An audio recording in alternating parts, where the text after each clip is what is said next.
later exactly when. So, but today we have two guest speakers from A-Star in Singapore.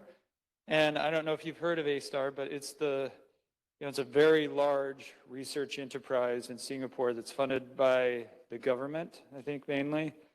And I was just talking to Peter Bond, one of the speakers. Their total budget is somewhere in the neighborhood of $1 billion every 5 years. I looked on Wikipedia, they have about 5,000 total employees, it seems like, technicians and PIs and postdocs and whatever. So this is a large research enterprise, and we're fortunate to have that expertise here close to Thailand and have them come and talk to us about coarse-grained simulations in Peter's case, and in Igor Berezovsky. I know I slaughtered the last name, I'm sorry, but is going to be talking to us about Allostery. And just 3 weeks ago, in our lab, we talk a lot about Allostery. And just by chance, I happened to be reading a paper, and I was like, wait, I recognize that name. He's going to be talking to us. So it's good to have you here, and I look forward to your talk.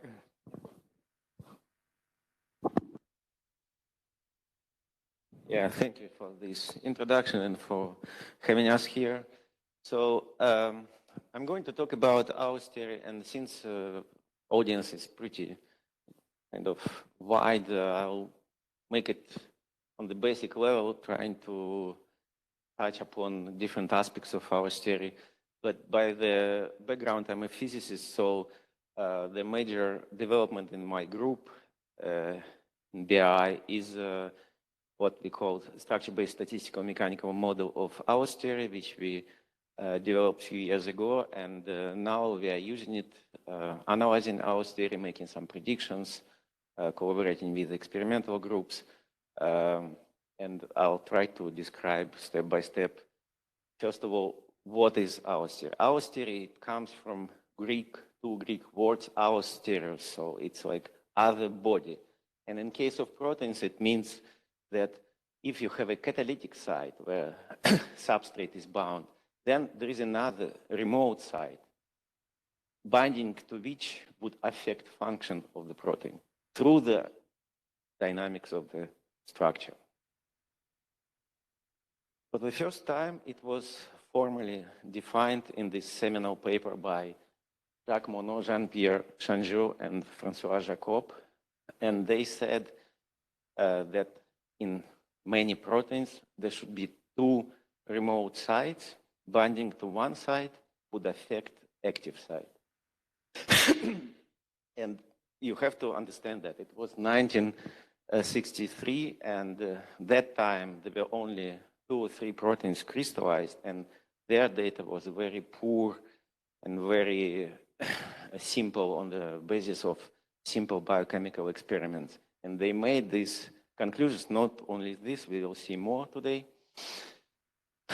If they would have hundreds of thousands of proteins today, you would expect them to have even more conclusions, but even with few proteins, they came up with this idea, which appeared to be very important.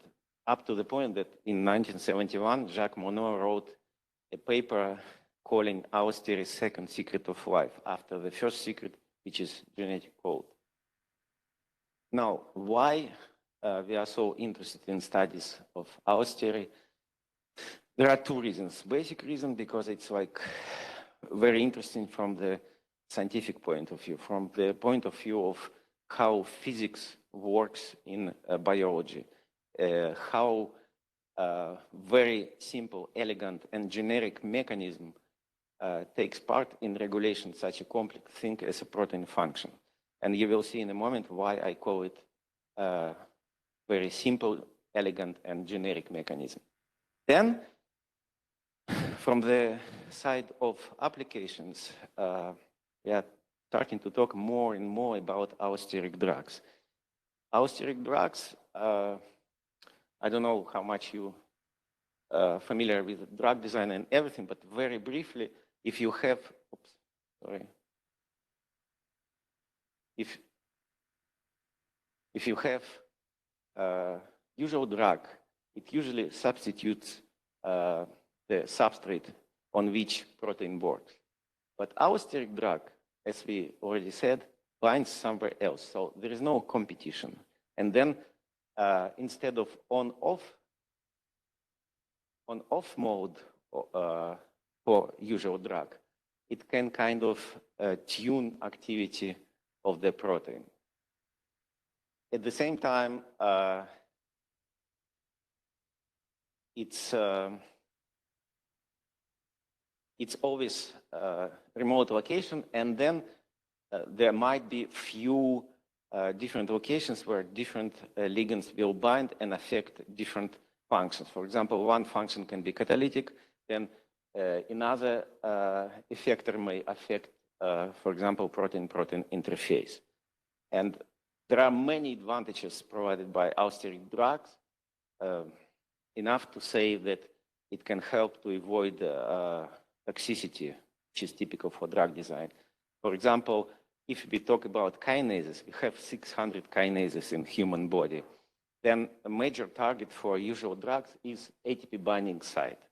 And then typically, if you have drug against ATP binding site, then it will bind in one kinase, but it may bind in many other kinases, leading to toxicity. Because ATP binding site is very conserved in all kinases. In case, if you want to target certain one, you may find a site which actually work only in one selected kinase that you want to target. And then you, of course, avoid toxicity. So it's a huge advantage, besides many others. Now, why I said that it's a very simple and elegant mechanism? It's because it works universally in all structures, and it works through the dynamics of the structure. So what you can see here is kind of simple illustration of fluctuation of the protein, which visits different conformations in the ensemble of conformation. And some of these conformations are active, some are not active. And now imagine that you have a binding of some ligand in a certain location.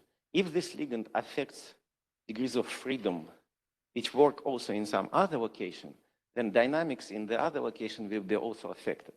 And this is how allosteric kind of link is happening. Now, let me give you kind of simple illustration how it works. Imagine that you have 2 degrees of freedom, green and red. And green degree of freedom provides movement of this chunk of protein back and forth, up and down. And then it also opens cavity X and closes cavity Z. So if you bind in one of these cavities, then the other cavity will be fixed. And this is how you establish communication between X and Z. The same holds for communication between cavities X and Y, governed by red degree of freedom, whereas W is not affected. So this is how communication is established through the dynamics of the whole structure. And just to support your intuition a little bit further, I want you to see it again. So you bind in one location, and then conformational changes in the other location may well be affected. This is allosteric. Now,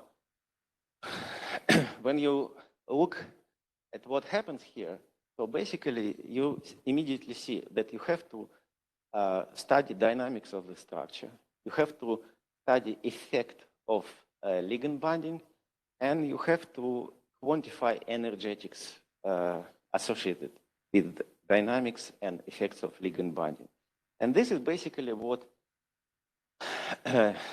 is done in our model. So in our first step, we have 2 states. We have original protein and what we call perturbed protein. So protein with a bound ligand. But in principle, perturbation can be ligand binding, can be mutation, can be protein-protein interface. So in general, we'll call it perturbation. So we have two states, free and perturbed. We calculate, we analyze energetics of dynamics, calculating allosteric potential. And then it allows us to also calculate free energy response upon perturbation. We use, in this case, we use simplified coarse-grained model. It's a harmonic model on the basis of elastic network. So amino acids are represented as beads connected by the springs. And the advantage of this approximation is that it's computationally cheap, fast, and it allows us to do high throughput analysis of many proteins. But if you want to go into details and see all atom resolution, then you can use MD simulations, covariant matrix, principal components, and then you can scrutinize it in more details. So basically, the only difference is what you use in a step one, how you study protein dynamics, using simplified model or MD. Otherwise, the rest, the major part, the statistical mechanical model is the same. So yeah, this is our current harmonic model, energy, representing ligand binding and mutation. So ligand binding is mimicked by the linking residues in the protein that form binding cavity. And we have two types of mutations, stabilizing and destabilizing. Stabilizing, we just rigidify in context of residue which is mutated with its neighbors, and in destabilizing mutation, we make it weaker. This way, we mimic mutation from original amino acid into the bulkiest one or into the smallest one. Now, next step, we analyze dynamics of the structure.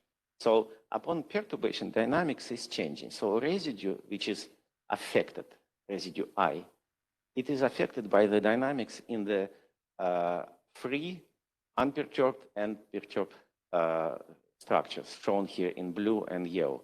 And of course, the effect of the dynamics on the residue will be slightly different, which will be expressed in allosteric potential. And then I'm talking about very briefly, just to give you a sense of it. Then finally, taking into account all possible conformations of residues, because of all the degrees of freedom expressed in normal modes in this case, we can calculate partition function for the residue, and then free energy response using Boltzmann equation, which would allow us to see the free energy change upon movement from original to perturbed state. So basically, everything is determined by the degrees of freedom, which we just saw how they work.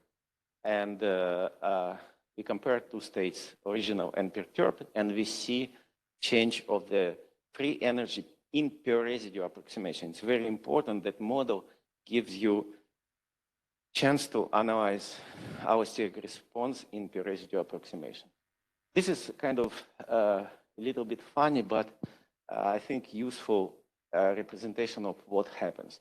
So basically, thickness of these pipes shows how much energy either exerted on the residue or it's negative energy, then it's becoming thinner. So what it means that if delta G free energy response is positive, then some work produced on certain residue as a result of the perturbation. If it is negative, it means that this residue or few residues are stabilized and prevented from conformational changes. And of course, every residue in the protein is affected by the perturbation.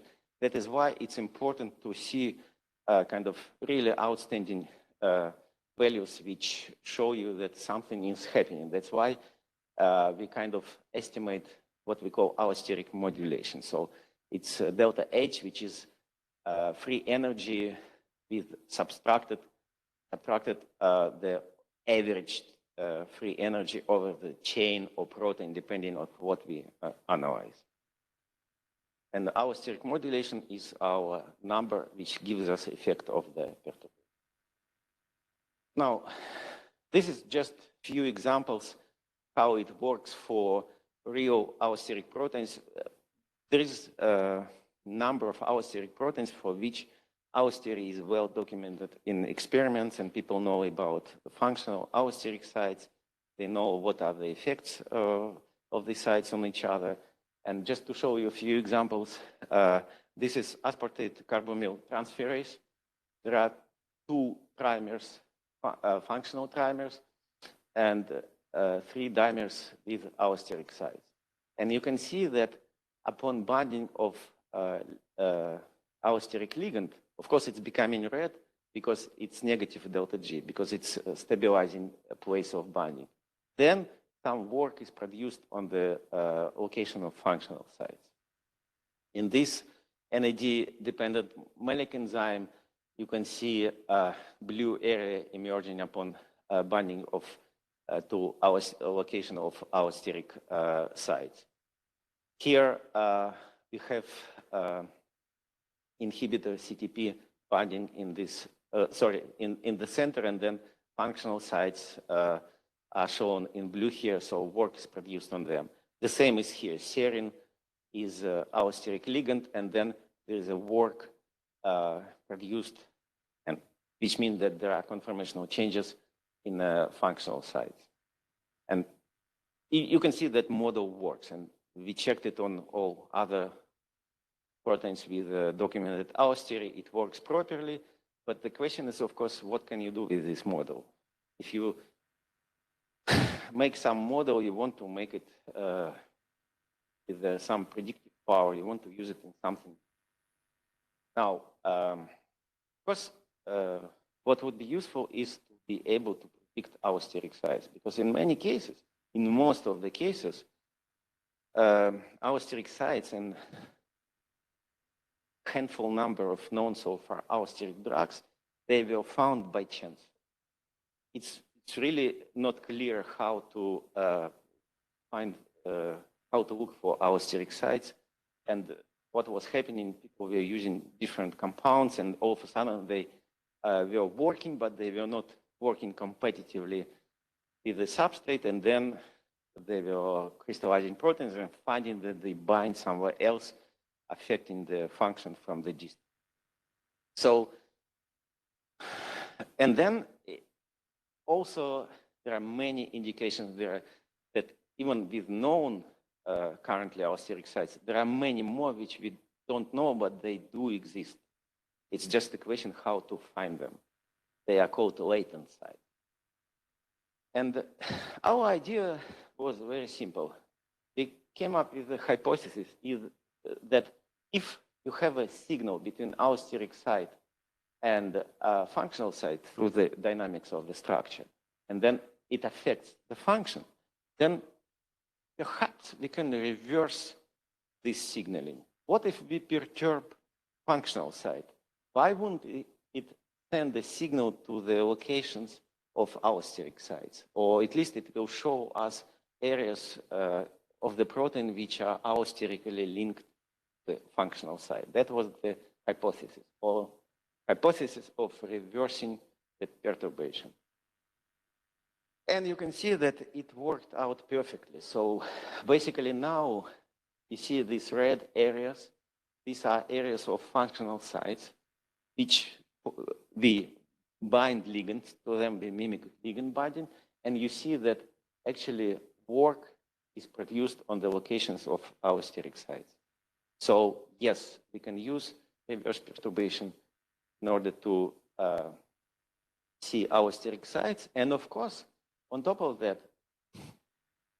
we probably can use, we can perturb functional sites to see allosterically linked areas of the protein, and then to be able to find some latent allosteric sites about which we don't even know. But first, let's see how well we can predict allosteric sites. So you can see here that it's pretty kind of big area, but how well we can predict exactly the allosteric site. So receiver operating characteristic curve helps us. Basically what we do, we take energies. You remember that we have pure residue approximation, so we have energy work produced on every residue. We took highest absolute values, 5%, and see if in crystallized structure, energy interaction with highest energy correspond to pair between allosteric ligand and residue of the protein that we found. Then we take next 5%, and true positive if there is a match between residue that we determined as belonging to allosteric site and the one in a crystallized structure, and false positive if it's not. So, and you want to have more true positives at the value of a low value of false positive. So you want to have your curve over the diagonal as high as possible. And in most of the cases, this is kind of set of what I mentioned to you, classical allosteric proteins. In most of the cases, we do pretty well or decently, with a few obvious failures. Why failures? We need to figure out. This is one of them, BGDH. And this is the substrate, and GTP, ADP are respectively inhibitor and activator. And you can see that if we look at free energy profile, it shows us locations of residues in corresponding sites. You can see that these blue and cyan are frequently mixed with red ones. So basically, the sites are very close. And actually, you can't really say that it's an effect of the dynamics of the structure. It's immediate interaction. That's why you have mostly, in most of the cases, negative energies, because when you mimic binding to the sites, you just freeze them. At the same time, there is a so-called antenna region where there is a spike of work produced on these residues, which shows that that might be actually allosterically linked area of the protein, which you can use to affect structure of the protein, function of the protein. And actually, in some experimental works, it was found that there are sites in antenna region which work allosterically and affect function of BGDH allosterically. Now, why we had a problem in our predictions? Simply because you don't call these sites allosterics. They are not allosteric. They interact immediately. And you have to always go back to classics and listen to what they said. In the original work, they said that allosteric and functional sites should not interact with each other. It should be the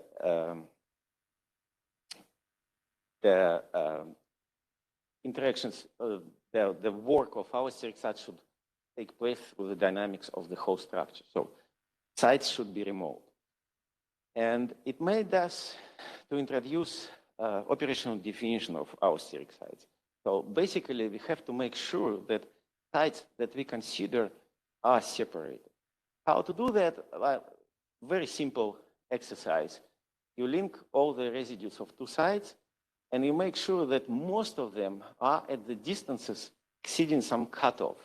And if you have some pairs with the distances between them lower than cutoff, then you consider that these residues interact. And if you have many of them, then your sites will interact. Distance cutoff in this model, 11 angstrom, but it's determined by the harmonic elastic network model that we use. In other models, it can be different cutoff, but the condition is that you define that the distance at which residues and respectively sites get into contact. And this is a very nice illustration. We got lucky with these two proteins. These are homologs from E. coli and pig. And you can see that, I will not pronounce, I always break my tongue on these names of compounds. It's just red, green, blue. We go red, green, blue. So if you have a red site, which is functional site, and two regulatory sites, blue and green, then perturbing functional site, we perfectly find this blue allosteric site. But we have a problem with the green one because it basically interacts with the red one. Whereas in a pig homolog of this protein, there is a site of antibiotic binding, which is perfectly remote. And both sites are properly determined by the perturbation of the catalytic site, which is red here. No wonder that proximity that we use for calculation of closeness of the site is pretty high in case of red and green sites, whereas here it's only 2%, and that's why we don't have a problem in predicting. So sites should be, this is a requirement of Allostery. And of course, then looking at failures, we can see that, again, these sites, BGD is 7%, the other example is even worse. Now, we show that we can predict allosteric sites pretty decently, but then thinking of coming back to this idea of latent sites, what else can we do? It's a pretty big blue area. So upon binding of, upon perturbation of functional site, we kind of determine pretty big area which is allosterically linked to the functional site. Can we do something useful here? Can we, for example, make up few candidate sites and see if we can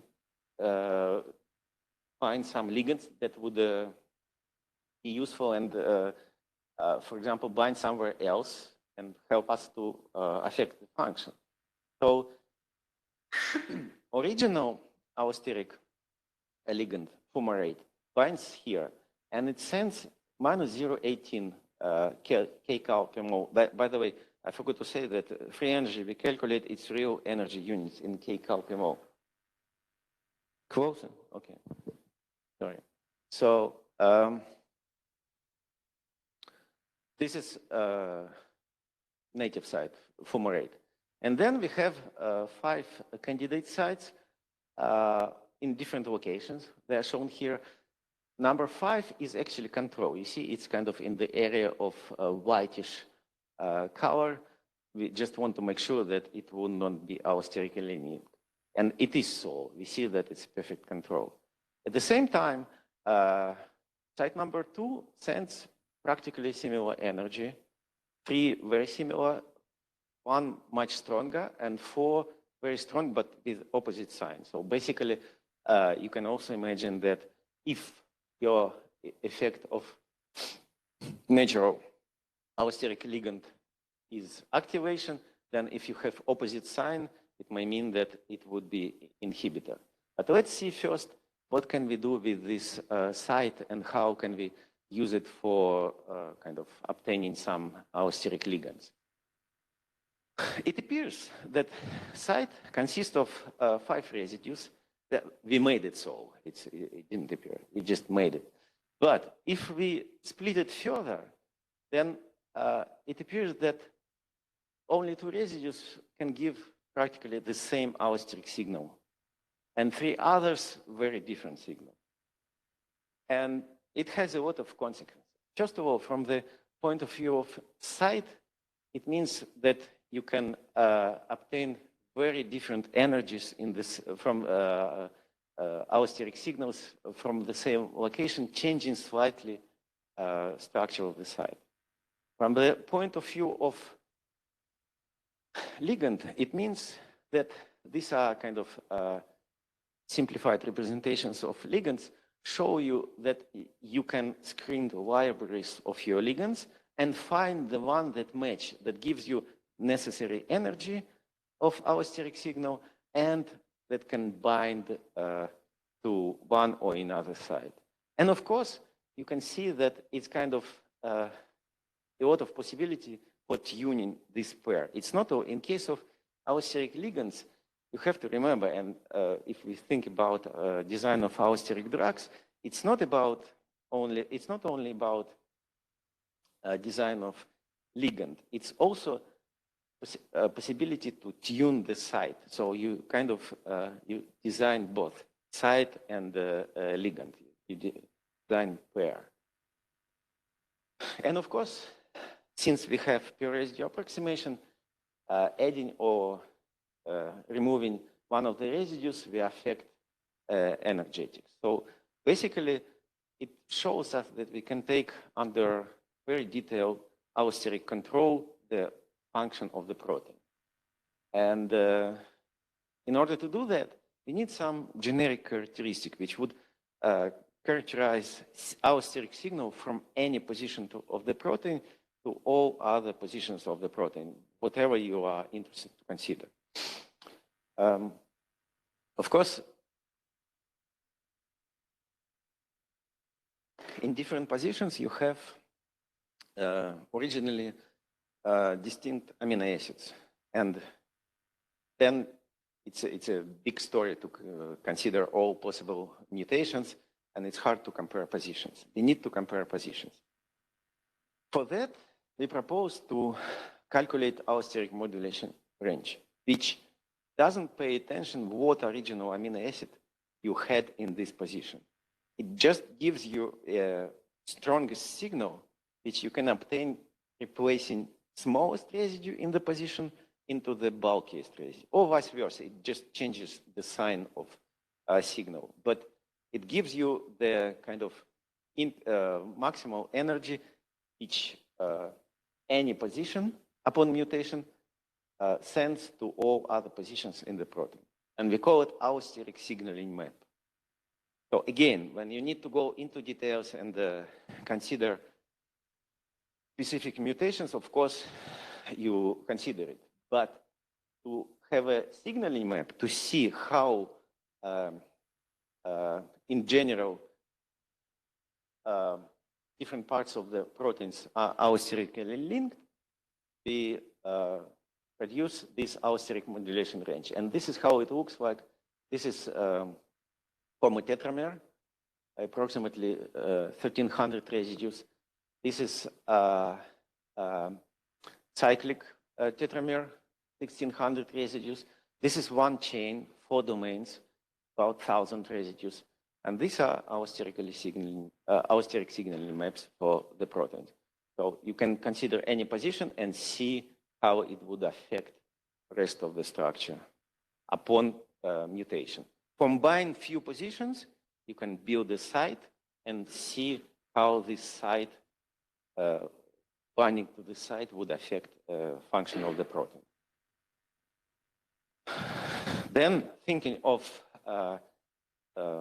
making allosteric ligands, allosteric drugs, instead of making mutations, you can try to probe protein, binding small probe to all locations in the protein, and then again to see effect of the binding.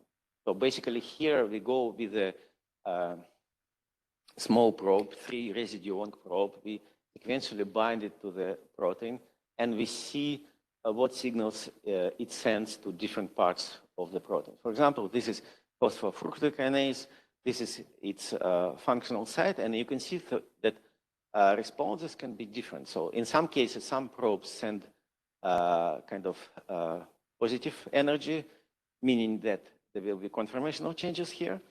In other cases, it stabilizes the functional site. And then, of course, if you have few probes sitting together, forming certain kind of location, you can imagine also structure of the ligand that would be working here and sending signal to the functional site if you have this ligand. So it's kind of allosteric probing map, which may give you an idea how to design allosteric ligands. Another important, I promised you that there are many messages in this paper. First of all, yes, they emphasized on the importance of allosteric regulation, in particular, this is citation from the paper. They said that effect of mutations can be very important, allosteric effects of mutations. And again, they made this conclusion on the basis of work with like 5 or 7 proteins only.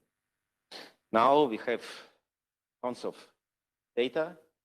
In particular, we can talk about SNPs, for example, pathological SNPs. Those mutations which lead to change of amino acid and respectively to pathology. And of course, having allosteric signaling map, we can quantify allosteric effects of mutations on every position and see how it works in case of SNPs. Here in yellow, in this protein, there are 97 SNPs, and they are shown here in yellow. And you can see that some of them send pretty strong allosteric signal, in some cases of opposite signs. But nevertheless, they do work, some of the SNPs do work allosterically. That's the first conclusion.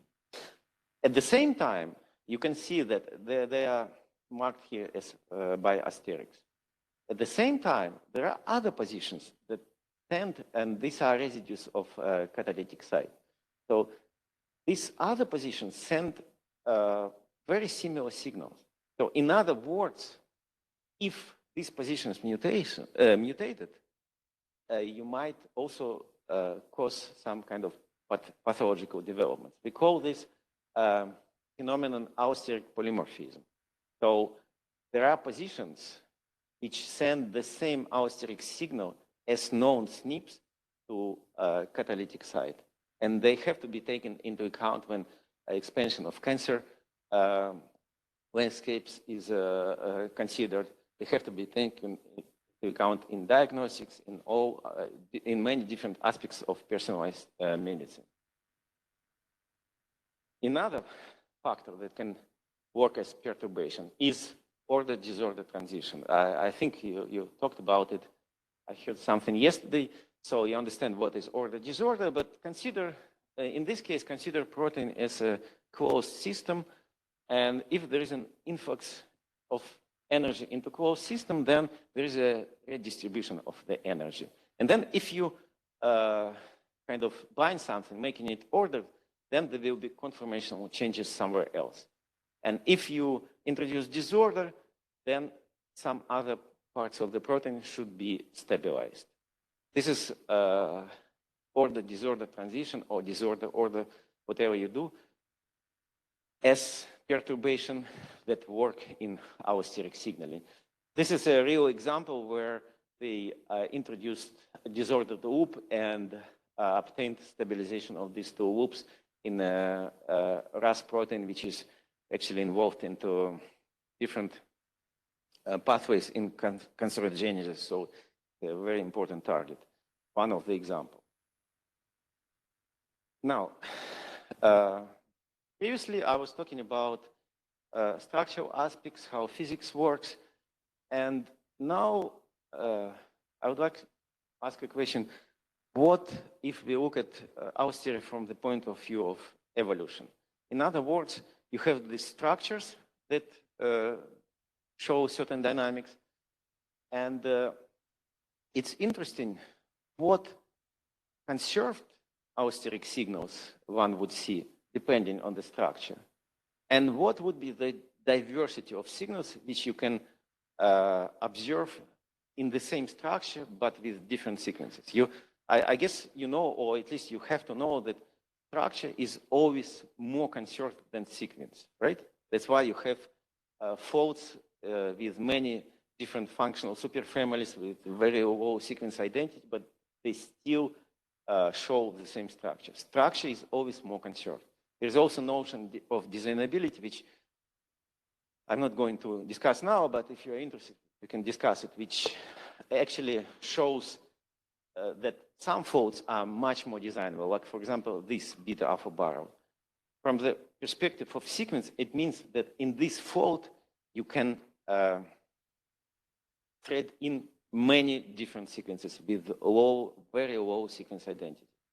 From the structural perspective, it means that short range and the long range contacts are optimized. So it's very optimal packing of the structure. So let's see. This is beta alpha barrel. 8 beta turn alpha repeats form the barrel. This is the structure. And as I said, it's very designable and very conserved. And you can see kind of conserved pattern of signaling determined by the structure. So basically, you can consider it's, depending on conditions, it can form 2 domains or 3 domains. So typically you have allosteric signaling between halves and halves, between domains, and then considering each element, there is kind of every second element usually communicating allosterically. These are most conserved signals, depending on the structure. Now, what happens when we consider different sequences? This is a perfect example to look at it. NOS superfamily. This is the same fold, but sequences are very different, and functions performed by members of NOS superfamily are very different. The only identical thing that exists in NOS superfamily is first step of biochemical reaction performed by all functions. It's proton abstraction. The rest is totally different. Now, here's 2 families, male and RD, and here marked catalytic residues, functional sites in different locations. And you can see that since catalytic residues are located in different places, the signal that you need to send, like for example, mutation that would affect function, will be located in different places in the corresponding families. So this is diversification depending on the sequence and function that you obtain in different families. Now, you can also think of designing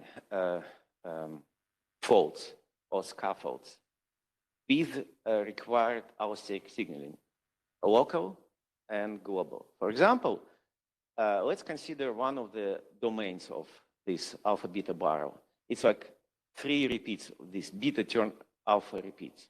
And you can see that signaling, most conserved signaling is between side helices and between connecting turns. Very similar to the signaling in the same motif from different fold, flavodoxin-like fold. And you can see allosteric signaling maps look quite similar for these 2 motifs from different folds. But when these motifs work in the context of the whole fold, here it survives. In case of alpha beta barrel, signal is quite different. So it shows you how fold changes local signaling. And it gives you an idea that sometimes when you build your new fold or reuse some scaffold, you have to keep in balance short range and long range signaling, and you have to take into account effect of the overall fold, or you just may engineer whatever you need. For example, the same motif, simple, quite similar signaling, but still already differences. And then it works in a horseshoe, so-called, with totally kind of different function and different structure, much larger structure. So you can play with elements and you can design your new scaffold or reuse scaffold, but you can keep under control signaling locally and globally in the fold and in the elements of the fold. Overall, if we combine what we saw now, so we can learn about conserved signals from basic folds, like from alpha beta barrel or propeller. As I said, it's like frequently it's like between halves and halves. or between parts of the folds. Like, for example, in immunoglobulin-like fold, it's usually signaling between flexible connecting loops, or on one side or on opposite sides of the fold. The same in beta barrel. Also, this is the most conserved signaling. But then, of course, you can see how you can diversify, you can affect functional residues from different positions depending on the sequence in protein families. Then, instead of point mutations, you may talk about effect of some insertions, strands or blades.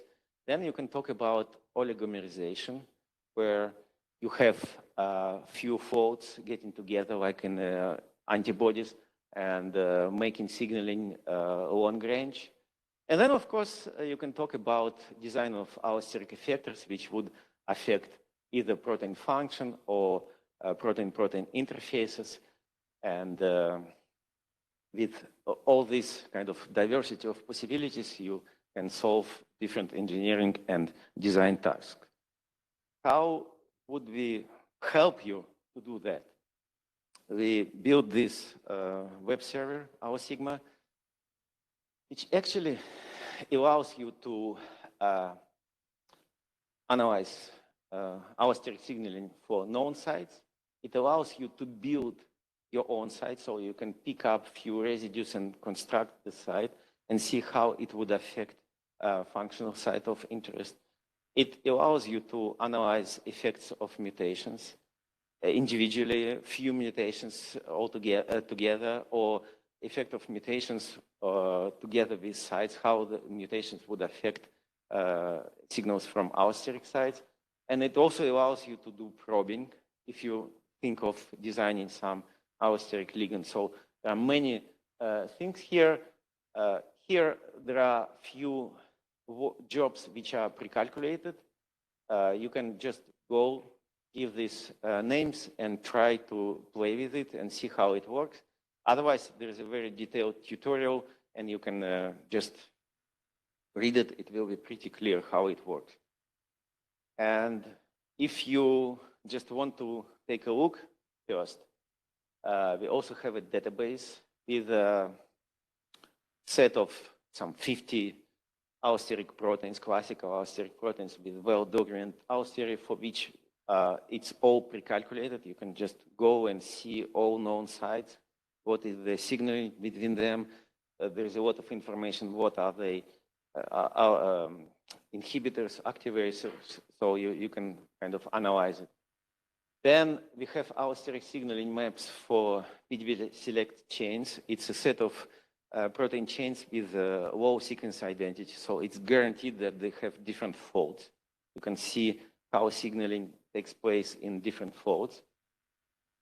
Allosteric polymorphism, this set contains some 50 proteins with many known SNPs, and we show also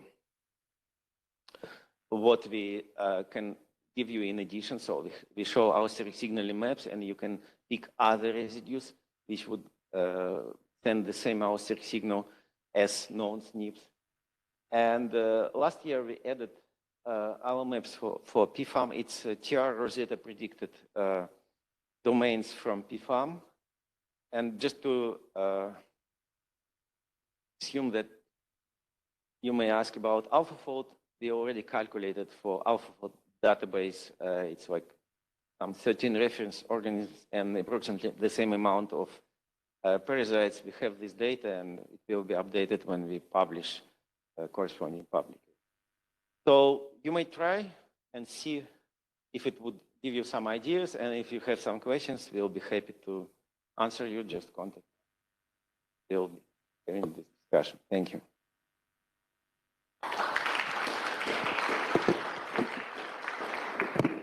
Questions?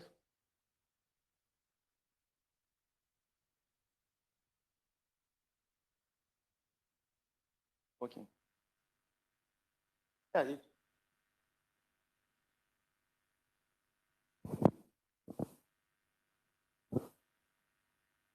Oh, Thank you. That was a really nice presentation. So the free energy was being built upon the harmonic oscillator model. So when you're calculating the free energy, are you calculating all the frequencies or just the sum of the frequencies?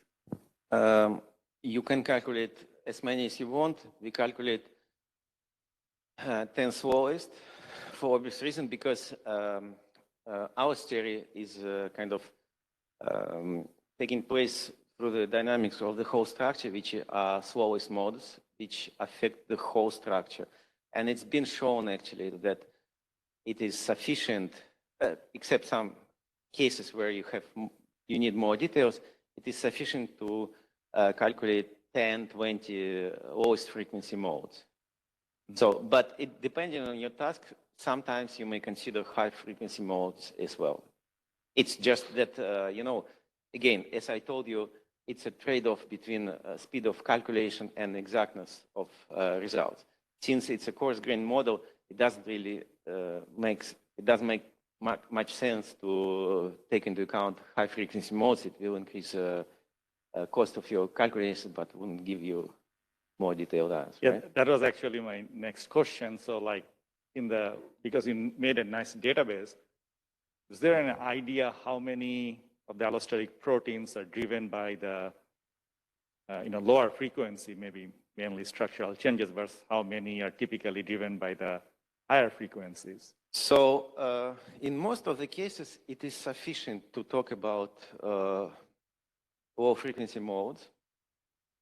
In some cases, when there are kind of really strong conformational changes like lead, closing, opening, then this model wouldn't give you a proper answer.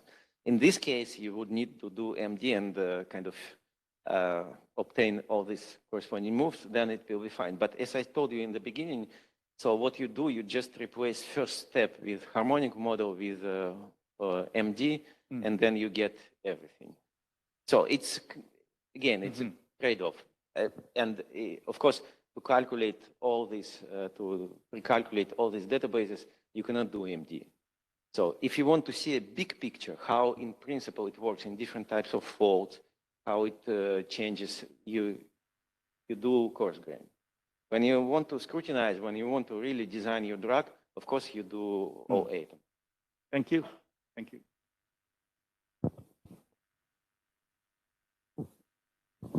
Thanks. So it seems like most of the stuff that I see with MD for large changes, the allosteric changes that are induced by one ligand and changing another site, the focus on what you can see in a crystal structure.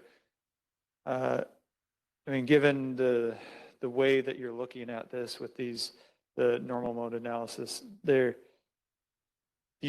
does that incorporate more there's a paper by Dryden Cooper where they said, okay, we can, we hypothesize that we're going to be able to get allosteric changes that you can't pick up in a crystal structure necessarily, basically without large movements, conformational entropy changes, maybe protein-wide conformational entropy changes. Is that sort of stuff picked up in this kind of analysis? It's a very good question. Thank you. Actually, I should have mentioned it. Yeah, Cooper-Dryden paper, when they talk about small fluctuations which cause allostery. And of course, when I said that we have two states, free and perturbed, that was when we were building the model. So we needed to show that our model actually shows the difference. But now what we do, we don't have two states. We have one crystal structure, and we let it go. We let it fluctuate. And this way, we obtain dynamics and different conformations in the ensemble. Some of them are active, some of them inactive, activated, inactivated. So yes, it's one structure, and then you just analyze its dynamics. Okay? I should have said, yeah. Thank you.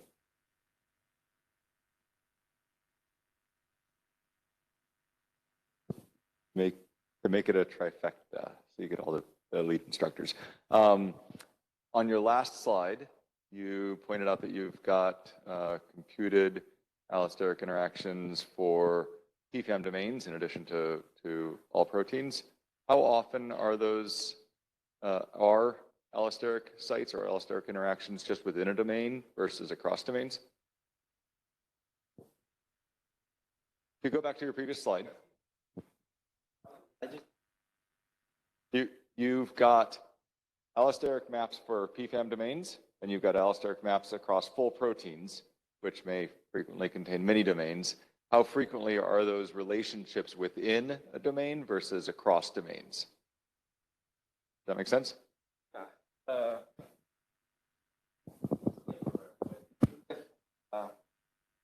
So domain small protein. Oh, sorry. It's everywhere. If you have single domain protein, you have allostery inside domain. Multi-domain protein, you have inside and in between. The same with oligomeric structures. So actually, I have to say, I also didn't mention, in 2004, Nusinov and colleagues published a paper with the title, Are All Dynamical Proteins Allosteric? And basically, that was the answer, that in any protein, upon dynamics, you see allosteric signaling.